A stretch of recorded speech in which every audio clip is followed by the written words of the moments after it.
Welcome dear students to Dr. B.R. Ambedkar Open University. I'm Syed Akbar and I'm going to talk about a topic challenges in cross-cultural communication. Let's come to the question what culture is in today's scenario.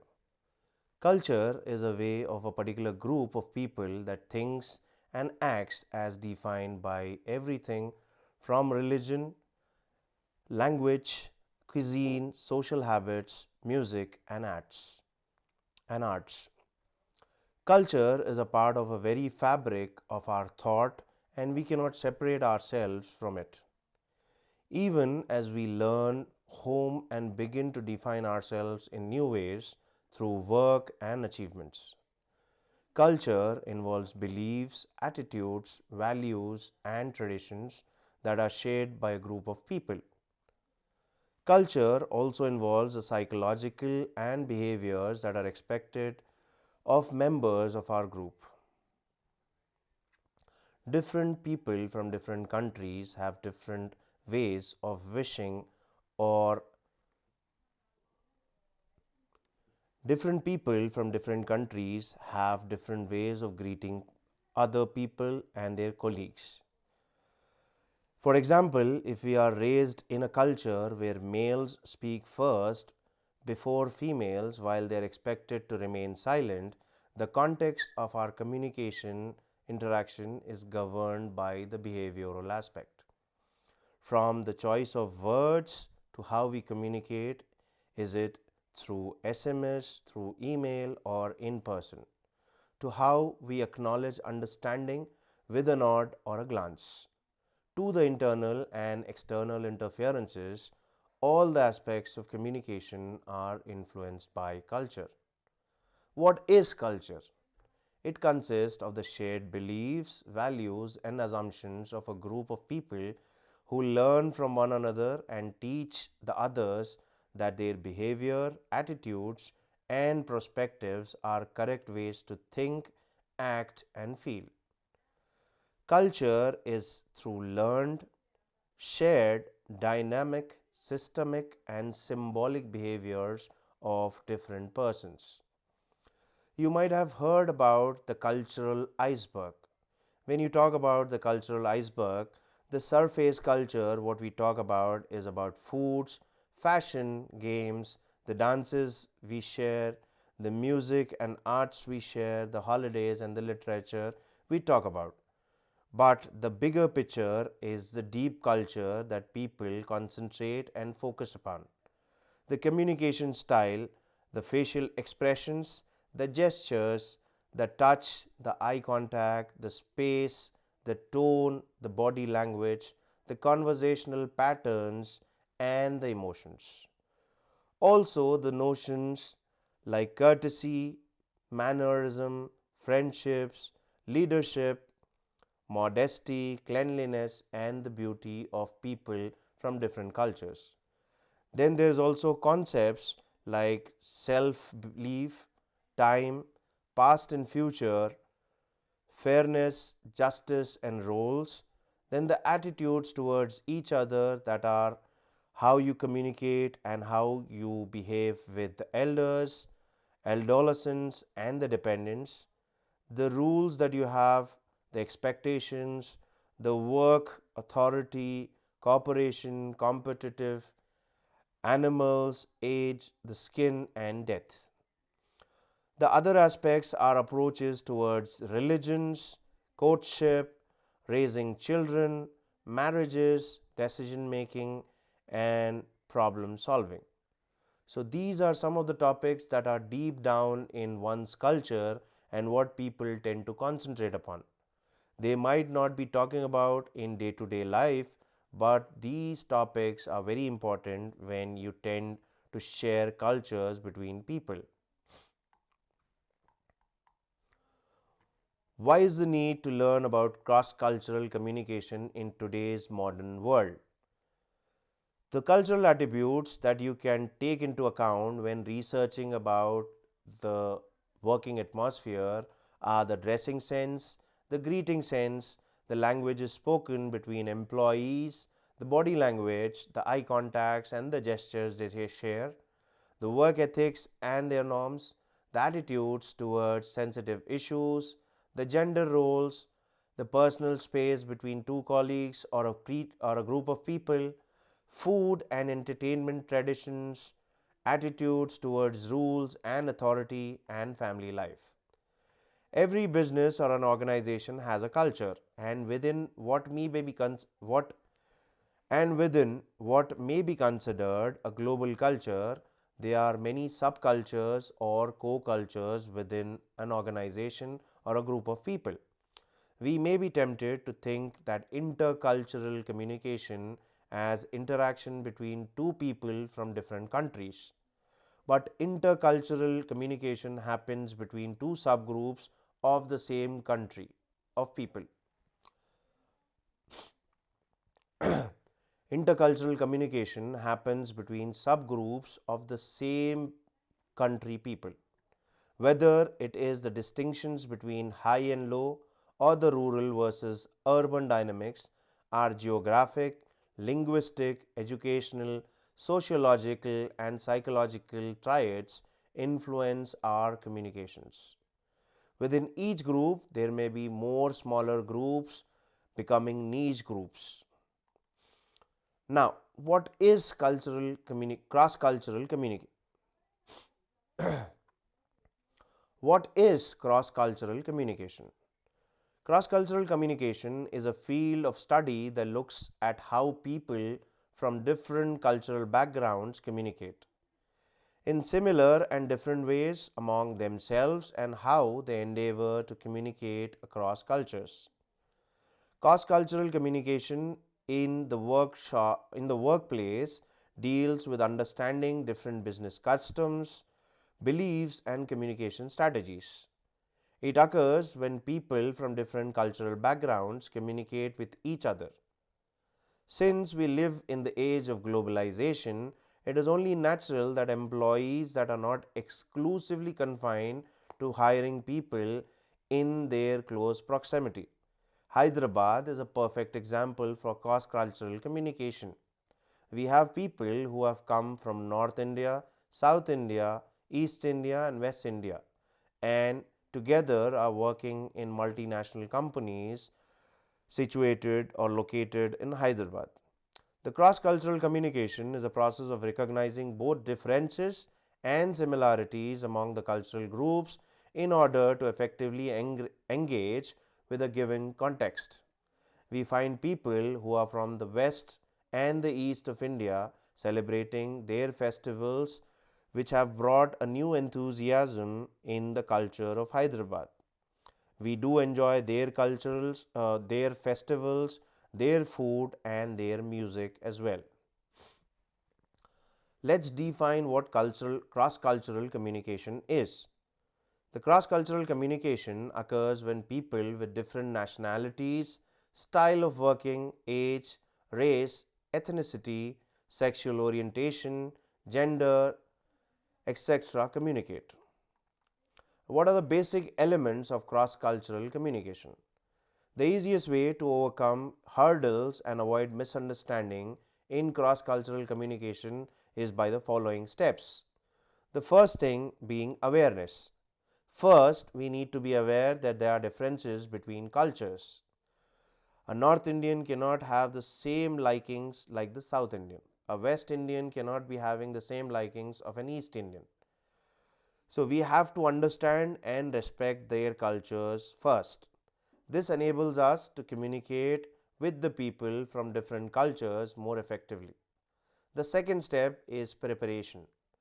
After we have become aware of the cultural differences, we should make an effort to mentally prepare and understand the culture of our business partners or co-workers or colleagues. The third step is language. Although language plays an important part in intercultural communication, speaking a foreign language fluently does not guarantee that you are culturally savvy, because the native speakers use nonsenses or idioms in speaking that can only be understood if you understand their culture. If, on the other hand, you and your colleagues do not share a common language, maybe the best solution is to use an interpreter. For example, Hyderabad uses Dakkani language. If you speak Dakkani language in front of a North Indian, he might not understand what kind of a humor or the feelings are attached to that particular words you're saying. But if you're talking to a person from the same place, he might understand the same humor in the same way that you want to express it.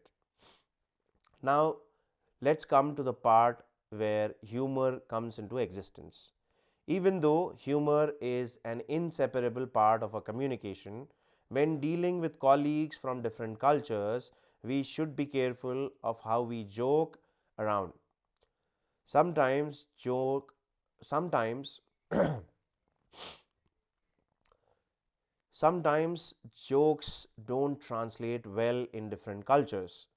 The things that you might be saying here might mean or relate to something absurd or abusive in different cultures.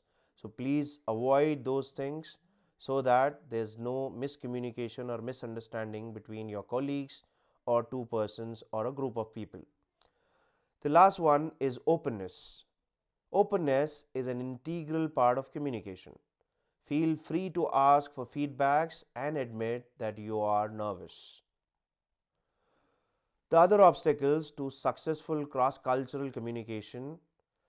A pioneer in the field of intercultural communication, Larry M. Barna identified 6 stumbling blocks on the road to a successful intercultural communication or exchange. The first one being assumptions of similarity between two people. Second is the language differences. Third being non-verbal misinterpretations. Fourth is perceptions or preconceptions and stereotypes. The fifth one is the tendency to evaluate, and the sixth one being high anxiety. So different people from different scenarios have different understandings to these particular assumptions, languages and misinterpretations. Let's talk about the first one, assumptions of similarities. This stumbling block refers to our inclination to think that our behavior is universal. Whatever our culture is, the whole world is comfortable with that and it can enjoy this culture wherever you travel. No, the answer is a straight no. Different people react to different assumptions or different scenarios and words differently. When we tend to overlook the fact that people had been exposed to different cultural influences which shaped them. The second one is the language differences. Sometimes, when even we share a common language with our international co-workers, some misunderstandings are possible. This is due to the fact that the words have different meanings in various contexts and some of them may be elusive to a not so fluent speaker. Non-verbal misinterpretation is the third part. We know that our body language speaks volumes. When you give a particular action from your body, you let the other person understand what you're trying to say or convey in what tone and what sense. The trouble is that the meaning of our body language differs from culture to culture. Even a simple nod of the head means yes in some cultures and no in some other cultures. Preconceptions and stereotypes is the other one. These stumbling blocks interfere with our ability to objectively assess the situation. These are not easy to overcome and are fed by our tendency to notice only those pieces of information that correspond to our existing view of the world. The fifth one is tendency to evaluate. It is another obstacle to a better understanding of one another in habit to analyze other people without taking into consideration why they are acting or communicating in a particular way or manner. The last one being high anxiety. Sometimes interactions with cultures we are not similar with bring about anxiety because we are not sure how we are supposed to act in their presence. Standing in some cultures might be out of respect, and in some cultures it might be out of fear. Shaking hands might be a sign of confidence, and in some, it might be disrespect. So, different cultures, different countries affect our communications.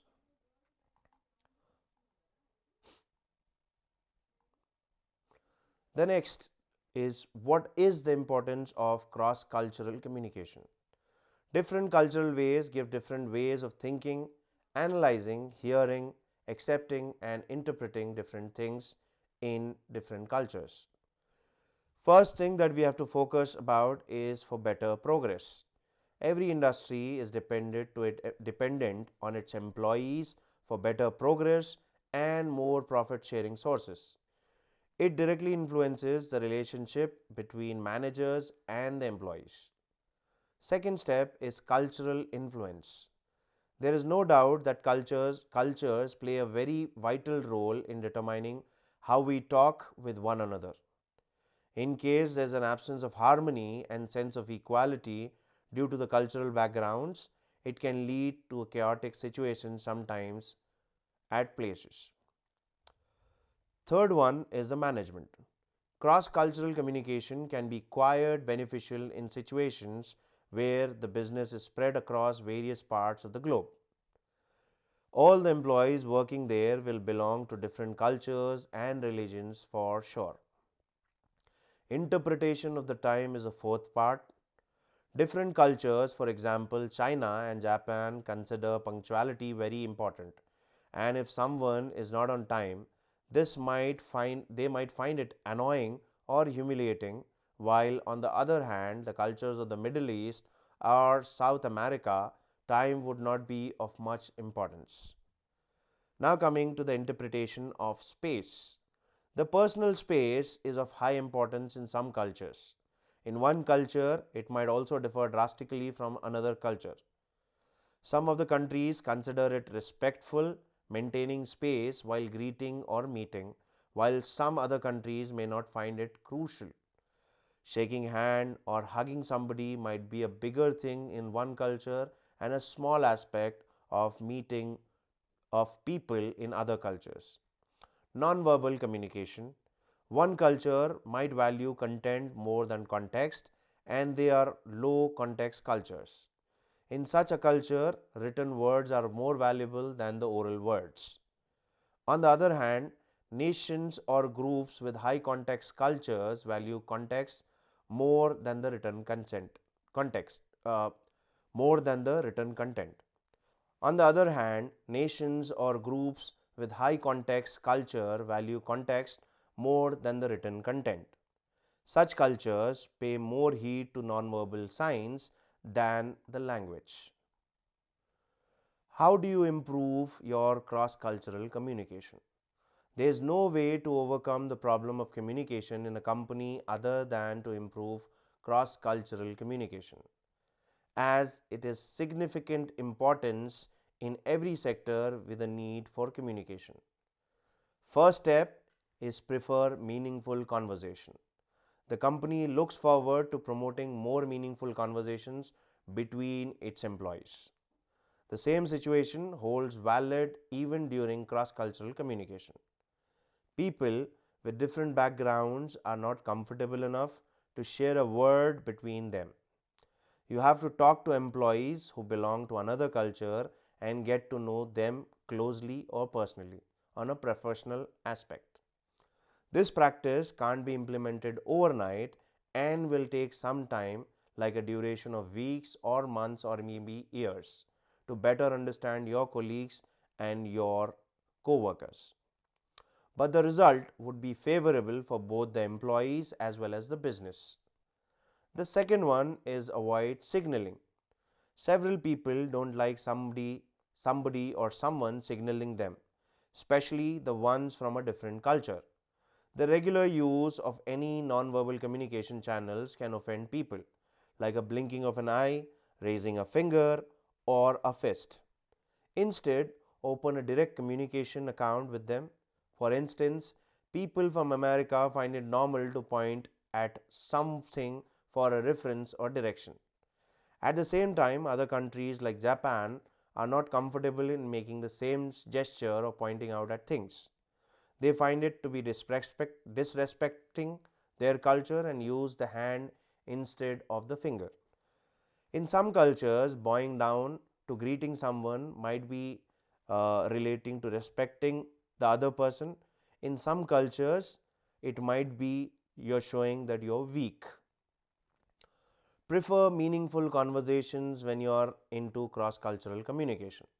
The company looks forward to promoting more meaningful conversations between its employees. The same situation holds very valid even during cross cultural. I'm sorry. The next topic is awareness. In case you are someone who has to deal with people under cross cultural communication system, it is better to know them first. There is nothing bad in asking about their culture rather than to create trouble in the later stages of communication. You should have the basic knowledge of their background and have a personal overview of the same. An organization should focus on the aspects and make arrangements for group discussions within a company or an organization. This will enhance the communication skills among the employees. They will understand each other's sentiments very easily and quickly in no time. Embrace agility. The inability or unwillingness to adapt the change is a common barrier to cross cultural communication. Often, people are reluctant to accept new things due to an unconscious fear that doing so will change their culture or belief system in some ways. We are not new to this. In Indian culture, there are so many things that we think might bring in bad omen or bad intuitions from people. Unfortunately, there is no one size fits for all solution to this particular problem. Rather, the best way to address the issue often involves getting started on an individual level. The next is being open minded. Closed mindedness is another barrier to cross cultural communication that can hinder the success of an organization. People get caught in the trap of thinking that there is one right way to do things and everything else is wrong. On a personal level, becoming more open minded can as simple as become On a personal level, becoming more open minded can be as simple as learning more about an idea that you would not have considered otherwise. These are some of the 10 tips for effective cross cultural communication. Maintaining etiquettes between two people or a group of people at workplace or at family gatherings. Avoid slang items or sayings which other people cannot understand because they might get offended or find it abusive. Speak slowly so that the other person can listen and understand your particular words. Keep it simple so that other people don't find it difficult to understand what you have said. Practice active listening rather than passive listening. Take turns to talk so that the other person also conveys his ideas, what he is understanding from your words, and tries to convey his particular thoughts as well. Write things down if you cannot remember it every time. Avoid closed questions. Always ask open ended questions so that people can elaborate what their doubts and their particular things, what they want to clarify about. Be careful with humor as it can offend people and they can take it to heart. Be supportive to your co-workers and colleagues so that the communication is in a fruitful manner. Cultural attributes take that you can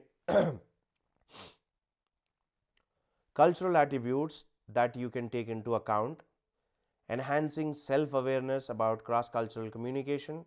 A true leader, manager, or an employee needs to have a significant amount of insight into oneself.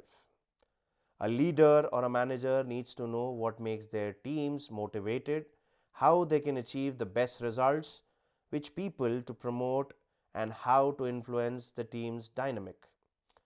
The fact alone that a manager was successful in one cultural context might not mean that they will be equally good at navigating an international context. The first step is developing the cultural intelligence that is very often to self-awareness, understanding what is important to you, what values are dear to your heart, and how it influences your relationship with others, be it personal or professional. Exemplify own prejudices and preconceptions. The more you build your self awareness, the more you begin to also be aware of preconceptions you might be having towards certain cultural groups. Certain people from certain religions or cultures might think that the other religion people are doing this, but in fact, they might not do it in reality. By cultural groups, we don't necessarily have to mean representatives of certain countries, but also groups, for example, IT professionals, HR professionals, healthcare professionals, and athletes. Improve your vocabulary to discuss multicultural interactions. Learning about cross cultural differences, different values, and working styles also provides common language to discuss intercultural relationships and challenges.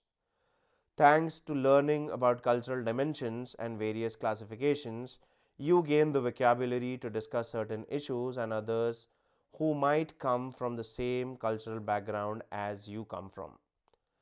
Reduces stress and building confidence.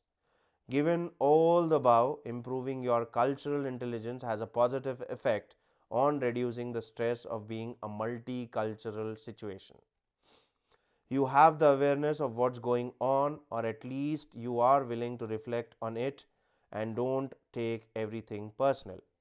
You may also already have strategies ready for dealing with any intercultural challenges that come up. You have confidence to interact with people from different cultures, be it countries, hobby groups, or professional groups. It also helps with your career progression, developing your cultural intelligence and getting more and more confidence in cross cultural interactions can open great career opportunities for you. Things like being sent to assignments abroad, opportunities to establish new offices in international locations, or applying for positions in multinational companies. You might be a person who might be the next one. You might be a person who might be the next one to go abroad for an on site job. Best of luck. At the conclusion, dear friends, I would say that challenges of cross cultural communication in healthcare industry highlights the urgent need for skills, systems, and attitudes that support cultural understanding. When language barriers, differing health beliefs, and varying expectations go unaddressed, the quality of care, health, patient safety, and trust all suffer together. By investing in cultural competence, training, improving interpreter services, and fostering an environment of empathy and respect, healthcare organizations can bridge these gaps and deliver an equitable healthcare organizations can bridge these gaps and deliver equitable patient centered care for all. While the healthcare industry continues to evolve, cross cultural communication remains a critical barrier for many patients seeking care. These challenges are not merely operational, they also affect the dignity, comfort, and lives of individuals. Strengthening cultural awareness and communication practices ensures that every patient feels heard, respected, and understood. Strengthening cultural awareness and communication practices ensures that every patient is heard, respected, and understood. As the healthcare sector serves increasingly diverse population, resolving cross-cultural communication challenges must become a strategic priority. The systemic improvements such as standardized interpreter protocols, culturally informed care guidelines, and ongoing staff training are vital to reducing preventable errors and improving health equity. The path forward requires commitment, collaboration, and continuous learning from all. That's all for today, my dear friends. Thank you so much for listening. Take care.